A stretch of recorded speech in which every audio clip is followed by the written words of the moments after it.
हमारी pilot strength तो only 1.25 है सर, वन वर्सेस वन पे, जबकि पाकिस्तान 2.5 पे खड़ा है।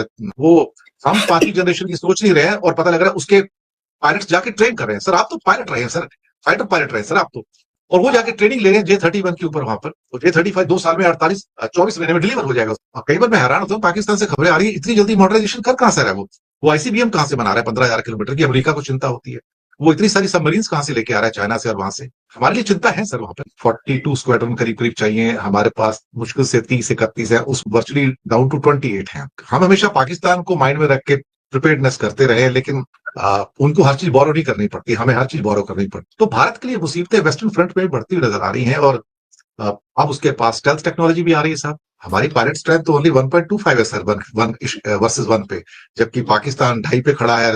वो हम पांचवी जनरेशन की सोच नहीं रहे हैं और पता लग रहा है उसके पायलट्स जाके ट्रेन कर रहे हैं। सर आप तो पायलट रहे हैं सर, फाइटर पायलट रहे हैं सर आप तो, और वो जाके ट्रेनिंग ले रहे हैं J-31 के ऊपर वहां पर। और J-35 2 साल में 24 महीने में डिलीवर हो जाएगा। और कई बार मैं हैरान होता हूँ, पाकिस्तान से खबरें आ रही है इतनी जल्दी मॉडर्नाइजेशन कर कहां से रहा है वो ICBM कहां से बना रहा है 15,000 किलोमीटर की। अमेरिका को चिंता होती है, वो इतनी सारी सबमरीन्स कहां से लेके आ रहा है चाइना से और वहां से।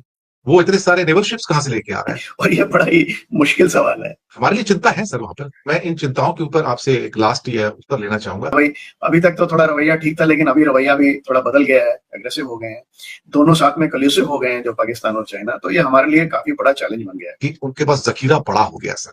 ये बड़ी खबर है सर। अमेरिका 3 पे खड़ा है कि हमारे पास तो एक एयरक्राफ्ट के पीछे पायलट्स भी नहीं है।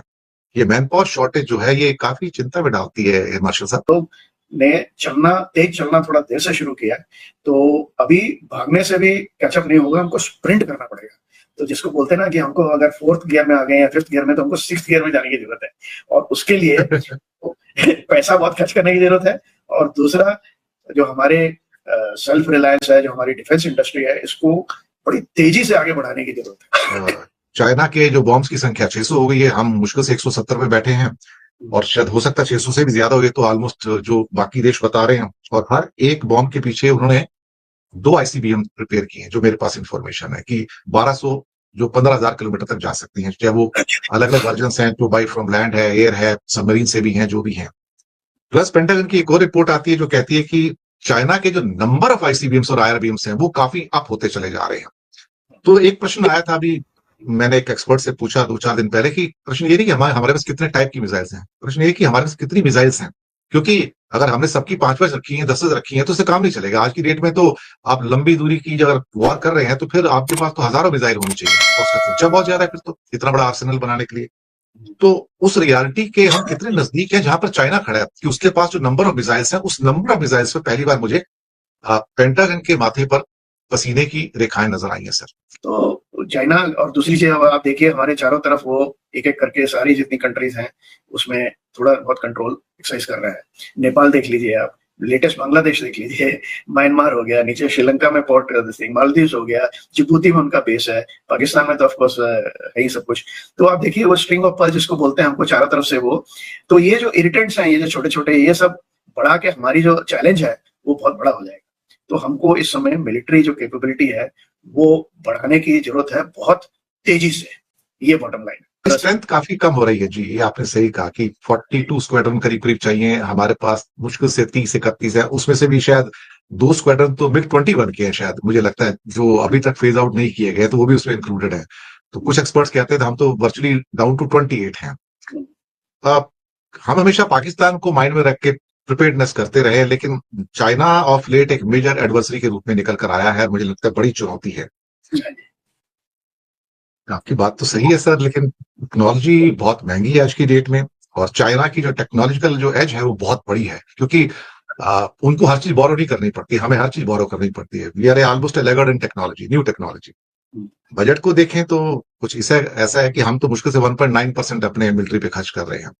सिर्फ एक मुझे लगता है, अच्छा राजीव गांधी के टाइम में ऐसा था जब हम 4.2% जो हाईएस्ट एवर हुआ है, जो हमने आर्मी पे खर्च किया है, हमने खर्च किया ही नहीं है। और राफेल भी अब जो आए हैं, ये तो एक बहुत लंबे टाइम के बाद इंडक्शन हुआ है इंडियन एयरफोर्स में। उससे पहले जो आए थे आपके लेदे के सुखोईस हैं, या ओल्ड टाइमर्स मिराज 2000 जगुआर्स वगैरह, जगुआर तो खैर अब ऑलमोस्ट नॉन फाइटिंग स्क्वाड में चले गए, वो तो एक ट्रेनिंग वाले हिस्से में आए हैं। सुनने में आया कि फाइटिंग मैंने कभी देखा नहीं, मिक्स ऑलमोस्ट आउटडेटेड है। लेकिन पाकिस्तान वो हिस्सा है जहाँ के बिल्कुल सेंटर से स्कर्दू और ये गिलगिट है, वहां से वाइड रेंजिंग सीपेक प्रोजेक्ट जाता है, जो अब एक्सटेंड किया काबुल तक और बाद में ईरान को टच कर रहा है। अब चाइना का ये कहना है कि अगर आप सीपेक को टच करते हो वहां पे आके, तो it will be deemed as a attack on the China. तो फिर वहां पे हमारे लिए एक तरह से स्थितियां बदल गई हैं। तो मैं मतलब मेरी प्रेजम्पशन ये है, हो सकता है मैं गलत भी हूँ, कि गिलगिट बाल्टिस्तान तो पूरा का पूरा ऐसा लगता है कि पाकिस्तान से वो हड़प कर चला जा चुका है इस टाइम। वो चाइना अपनी वहां पे फोर्सेस लगा के सब कुछ करके वो एक किस्म से उसको पूरा कब्जा कर चुका है। तो भारत के लिए मुसीबतें वेस्टर्न फ्रंट में भी बढ़ती हुई नजर आ रही हैं, और अब उसके पास स्टेल्थ टेक्नोलॉजी भी आ रही है साहब। दूसरी चीज ये है कि China, everything is coming from China. अब आप देखिए, पहले यूएसए से भी आता था, जब उनकी लड़ाई, जब यूएसए को हेल्प कर रहे थे वो एंटी टेरर ऑपरेशन में अफगानिस्तान में। अब क्या है, सब कुछ चाइना से आ रहा है। तो वो जो F-31 की बात की आपने, 5th जनरेशन एयरक्राफ्ट की, न्यूज में आता रहता है। अभी आपका J-10C की न्यूज आई थी कि बांग्लादेश लेगा। अस्सलाम वालेकुम दोस्तों। तो तारीफ़ वो क्या जो अपने करे, तारीफ़ तो वो जो पराए करें। तो आपने जैसा कि देखा कि गोदी मीडिया, मतलब गोदी मीडिया नहीं, हम ये कह सकते हैं कि जो अच्छे लोग हैं ना इंडिया में, अच्छे एनालिस्ट हैं, अच्छे जो हैं एंकर पर्सन्स हैं, वो अच्छे ही हैं। जैसे ये सर हैं, बहुत अच्छे हैं और रियलिटी बयान करते हैं। आज इन्होंने वैसे तमाचा मारा है गोदी मीडिया के मुंह पे एंड मोदी पे एंड मोदी की आर्मी पे, जो ये कहता था हमेशा कि पाकिस्तान से हम बहुत आगे हैं, मतलब कोसों दूर आगे हैं। बट अब जो है वो हकीकत खुल के सामने आ रही है कि पाकिस्तान किस तरह से भाई काउंटर कर रहा है इंडिया को। बांग्लादेश की तरफ से भी अब इंशाल्लाह काउंटर करेंगे हम। एंड बांग्लादेश को मतलब इंडिया को किस तरह से पाकिस्तान जो है वो उसको बीट करता जा रहा है हर शूबे में। देख लें, नेवी में पाकिस्तान सब मरीन्स ले रहा है, ठीक है, सेकंड स्ट्राइक के लिए। पाकिस्तान जो है हवाई फायर के लिए, हवाई फाइट के लिए पाकिस्तान एयरफोर्स अपनी तगड़ी बना रहा है, जिसमें 5th जनरेशन तैयारी हम कह सकते हैं। तो जो ओवरऑल जो बात ये है कि भाई इनके जो एयरफोर्स हैं उनमें पायलट जो आते हैं ना, वो मतलब एक जहाज़ को 1.8 यानी 2 जहाज़ों को सिर्फ 3 पायलट इनके आते हैं, और हमारे एक जहाज़ को 2.5 पायलट। यानी इस एवरेज के हिसाब से हम इंडिया से बहुत आगे हैं। यानी अचानक हमें 100, 200, 300 जहाज़ और भी लेना पड़ जाए अचानक, और हम ले भी लें, तो हमें इस चीज़ की कोई टेंशन नहीं होगी कि पाकिस्तान के पास पायलट्स की कमी है। आपको पता है कि पायलट तैयार करने के लिए बहुत मेहनत लगती है।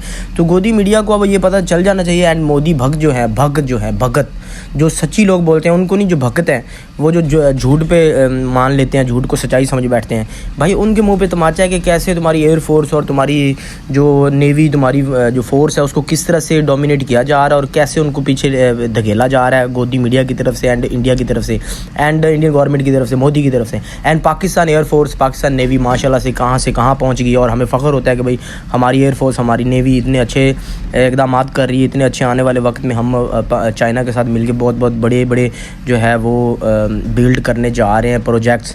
तो आप अपनी राय का इज़हार कमेंट बॉक्स में ज़रूर कीजिएगा। वीडियो अच्छी लगी लाइक करें, शेयर करें। चैनल पर पहली बार है, चैनल को सब्सक्राइब करके हमारे साथ जुड़ जाएँ। नेक्स्ट वीडियो मिलती है, इजाज़त दीजिए, अल्लाह हाफिज़।